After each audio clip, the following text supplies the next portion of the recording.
The question I'll be asking today is, in our efforts to live sustainably and decrease our impact on the environment, should we as humans restructure the present society we live in, or should we create a whole new society? This is quite a big question, so I'm only going to focus in on one particular way in which both of these paths can be taken: sustainable architecture. We'll be looking at several different ideas of green building. From Lindner Hall, right here on Elon University's campus, to a small sustainable co-op in Tivoli, New York, and finally to a radical new development in Florida. However, before we get into these projects, let me convince you that architectural design does impact the surrounding environment. In many ways, the environmental crisis is a design crisis. It is a consequence of how things are made, buildings are constructed, and landscapes are used.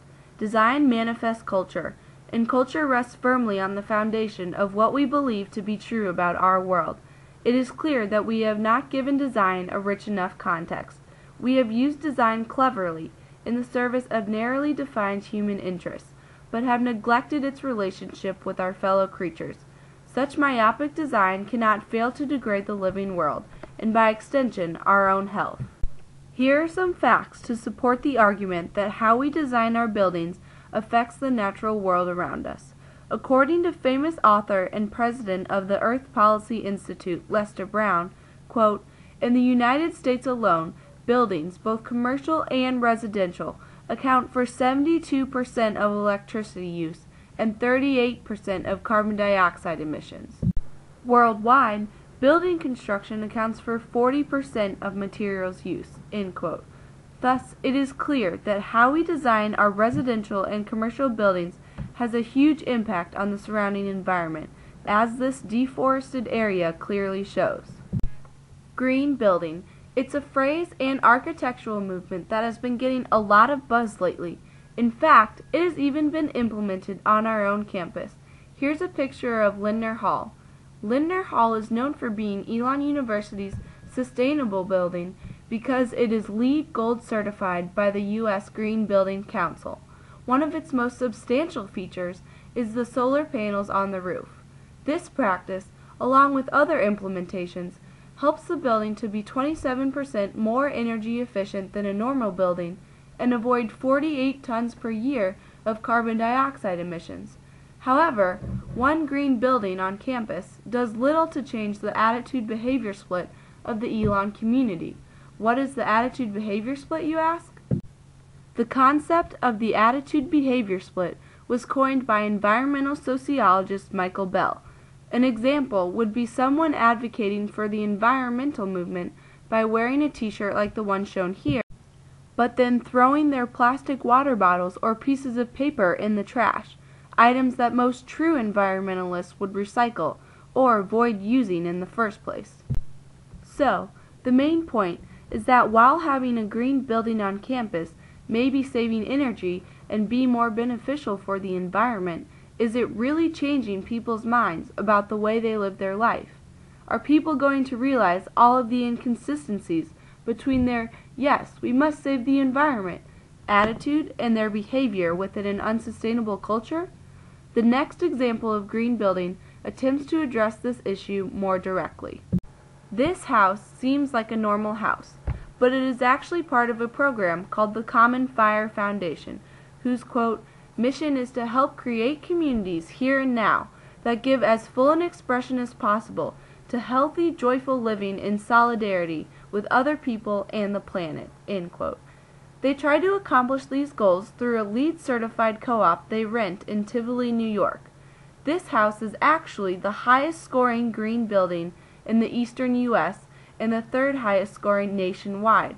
Their beliefs correlate with many of the beliefs that environmental sociologist Michael Bell suggests are necessary in order to create a truly sustainable culture.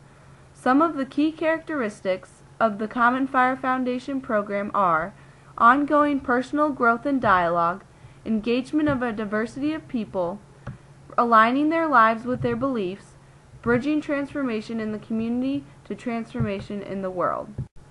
Here's another quote from their website. based on the simple belief that change is possible when it's inspired rather than when it's demanded.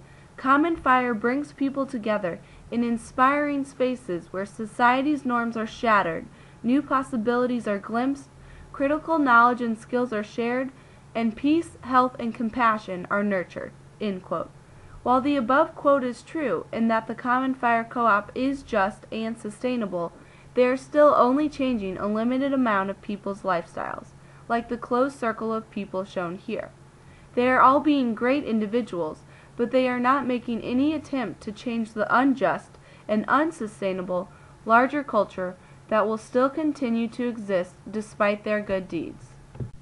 The actions of the Common Fire Foundation are not going to solve the world's environmental problems, but it is a step in the right direction.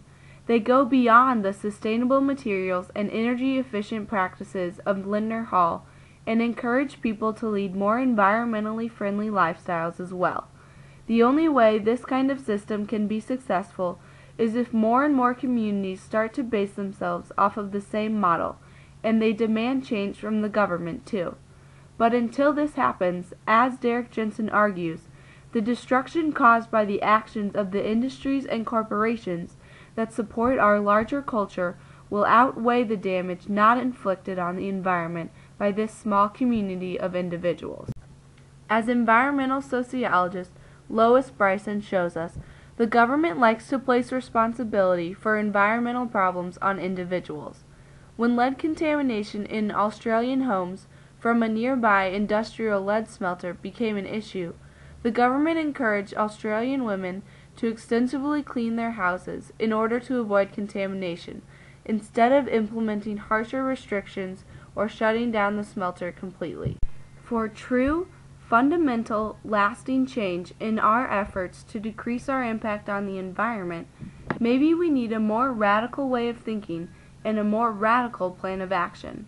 As environmental sociologist Michael Maniatas argues, instead of relying on individual action like the Australian government did in dealing with lead contamination and the Common Fire Foundation does, the action needs to come from the top down, from the government and the corporations who are largely responsible for the damage.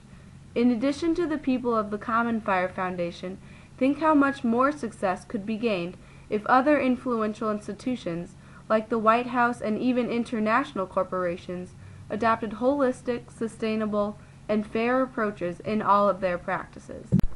In the quest for a sustainable world, these ideas correlate with the argument that restructuring our current society is the best solution, but there are some people who are bold enough to think outside of the box and hope to create a whole new society that is environmentally friendly and socially just in every aspect of its operations.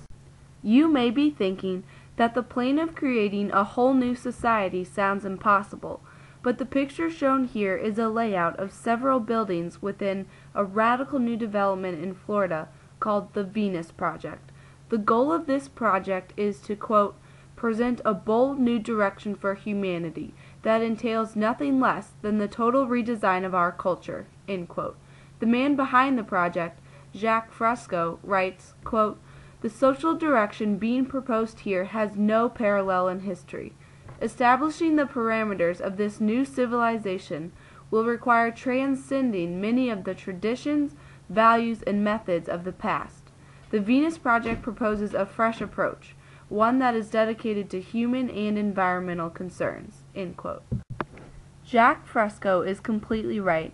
In order to save the world from environmental collapse, we need to rise above the current world we live in, the current world we're comfortable with, the one that is full of inconsistencies and empty promises. We do not have time to magically think, as Derek Jensen would say. We cannot fool ourselves into thinking that trying to implement sustainable architecture within a larger cultural system that is unsustainable can be successful. We cannot fool ourselves into thinking that building 1 million Lindner halls will solve the problem. This would be like hacking at the branches of the problem. We need to strike at the root of the problem. We need to, as Derek Jensen says, fight back. We need to create a whole new culture.